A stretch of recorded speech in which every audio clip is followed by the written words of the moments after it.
ma part de vérité sur le dossier DJ Congélateur et son ex-manager confirmé. Analyse et décryptage dépourvu de toute émotion et surtout de ce qu'on appelle le socialement correct dans lequel se trouve aujourd'hui toute la population. On se retrouve juste après le générique.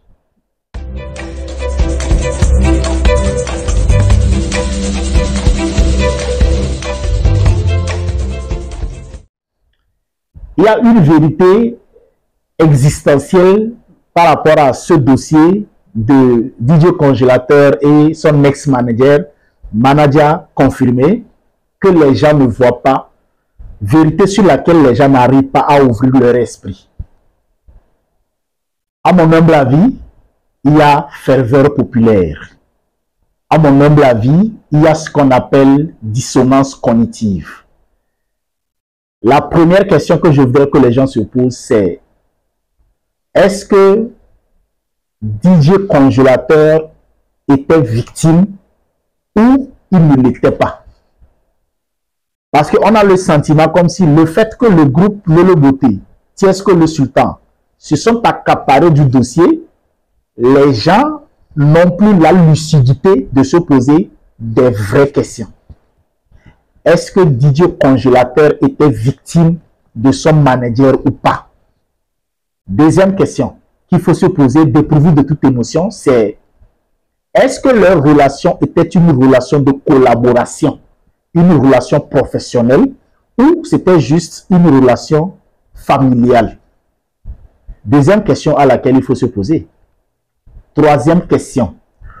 Toute cette ferveur populaire qu'il y a aujourd'hui autour de manager confirmé, c'est quoi l'objectif? C'est pour montrer quoi? Est-ce que c'est pour montrer qu'on essaie d'être justicier, pour prouver qu'on a été ingrat vis-à-vis de manager confirmé? Voilà pourquoi il y a cette ferveur autour de sa personne. Si oui, cette ferveur a quel objectif par rapport à sa carrière qu'il cherche à relancer? Ces trois questions vont te permettre de mieux comprendre le dossier. Je te fais mon décryptage, mon analyse. Ton point de vue t'engage. Mon point de vue m'engage aussi. Première question. Mais et si DJ Congélateur était victime de son manager? Parce que il faut aller dans les détails. Le même manager, quand cette histoire a commencé, hurlait sur toutes les plateformes: redonnez-moi mon artiste. Je veux mon artiste. Tout ce que moi je veux, c'est mon artiste. Mais la question existentielle, c'est: son artiste était sa propriété?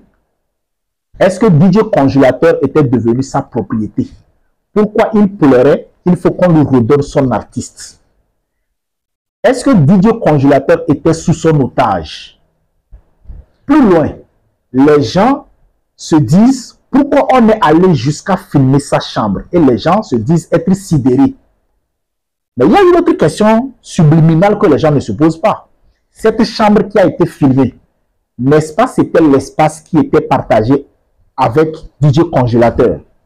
Donc ça voudrait dire que DJ Congélateur ne vivait pas dans un endroit sain. Pourtant, il vivait avec son manager. Autre chose, quand l'affaire s'est éclatée, on se rend compte que même simple téléphone, DJ Congélateur, qui est supposé être le produit qu'on vend, l'artiste n'a même pas de téléphone. Depuis tout ce temps de collaboration, simple téléphone, son manager n'a pas pu lui acheter. Donc ça voudrait dire que DJ Congélateur, ça vient confirmer vraiment que DJ Congélateur n'arrivait pas à échanger avec sa famille. Pourquoi cette barrière entre l'artiste et sa famille? Et si aujourd'hui, nous étions en train de plébisciter la mauvaise bordure? Et si nous sommes au mauvais côté? Et si la ferveur populaire, l'émotion est en train de nous aveugler?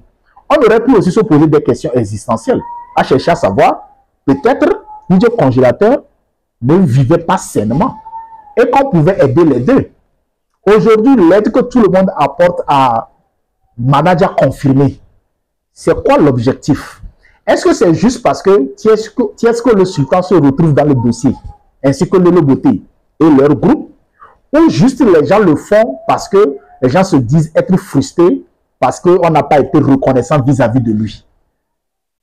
Si c'est parce qu'on n'a pas été reconnaissant vis-à-vis de lui, alors là, ça voudrait dire que toutes ces personnes vont aller jouer le justicier vis-à-vis de toutes ces personnes désormais, vis-à-vis de qui on ne sera pas reconnaissant, peu importe le dossier. Pourtant, dans cette même Côte d'Ivoire, il y a eu des gens qui n'ont pas été reconnaissants. On ne va pas citer les noms, mais on n'a pas vu cette ferveur populaire. En vérité, les gens sont juste sous le contrôle de leurs émotions. La ferveur populaire va tomber. Le buzz va se dissiper. La vraie question, est-ce que cette même ferveur populaire sera là pour conduire DJ Congélateur, non, plutôt pour conduire Manager Confirmé à réussir sa carrière? Voici la vraie question. Selon moi, il faut aussi un droit de regard, un peu de sentiment envers DJ Congélateur. Parce que peut-être, il était sous emprise. C'est mon point de vue. Si tu as l'esprit ouvert, il faut se poser des questions existentielles. À ces questions-là, si tu ne trouves pas de réponses, c'est qu'il y a anguille sous roche. Je suis tonton. Ton point de vue t'engage. Mon point de vue m'engage. Très bientôt pour un autre décryptage.